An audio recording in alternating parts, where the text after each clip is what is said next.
ومن أحسن قولا ممن دعا إلى الله وعمل صالحا وقال إنني من المسلمين.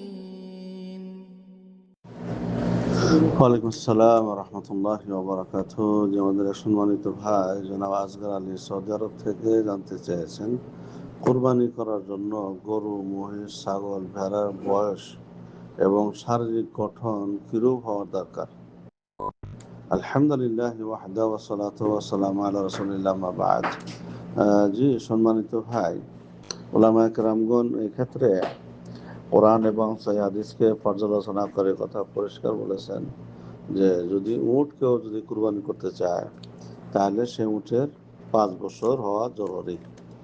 আর যদি গরু মহিষ হয় তাহলে 2 বছর।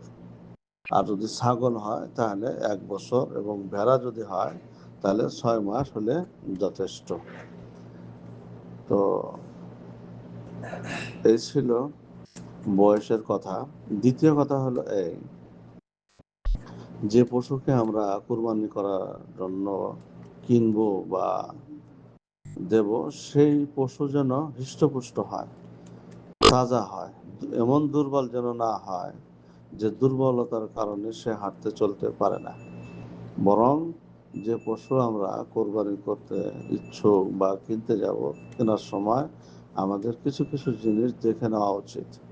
তার মধ্যে একটা হলো এই যে সেই পশু যেন তরুতাজা হয়, হৃষ্টপুষ্ট হয়।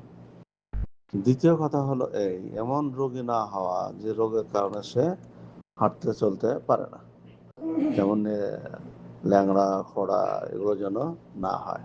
এগুলো দেখে শুনে আমাদের পশু নির্বাচন করা উচিত। তৃতীয় কথা হলো এই যে গরু বা মহিষ বা উট যদি তরুতাজা হয় এবং 2 বছর যদি পূর্ণ হয়ে থাকে গরু এবং মহিষের ব্যাপারে, এবং সেই অনেক ক্ষেত্রে দেখা যায় তাদের দাঁত গজে না, দাঁত ওঠে না, এমত অবস্থায় তার বয়স যদি 2 বছর হয়ে থাকে, পূর্ণ হয়ে থাকে, তদুপরি সে পশুর কুরবানি করা জায়েজ। তবে দাঁতওয়ালা হওয়া উত্তম, এ কথাও ওলামায়ে কেরামগণ বলেছেন। উটের ক্ষেত্রেও তেমনি, যদি কোথাও উট পাওয়া যায় এবং তার কুরবানি করতে চায় তো কমসে কম 5 বছর হওয়া জরুরি।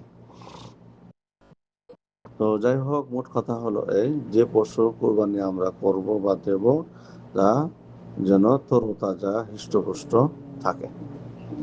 দ্বিতীয় কথা হলো এই যে কুরবানির পশুর চামড়ার টাকা মাদ্রাসায় দেওয়া যাবে কিনা।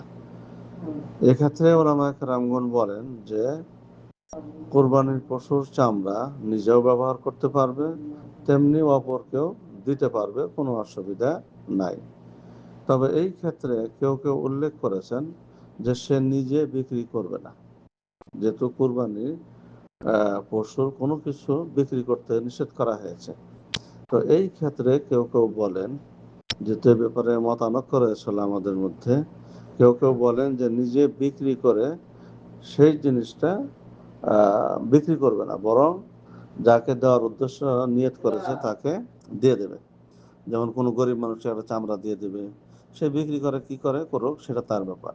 তেমনিও যদি মাদ্রাসায় দেওয়ার নিয়ত করে মাদ্রাসায় দিয়ে দেবে, হ্যাঁ মাদ্রাসায় দিয়ে দেবে, তারা বিক্রি করবে না কি করবে করে করুক, কোনো অসুবিধা নাই।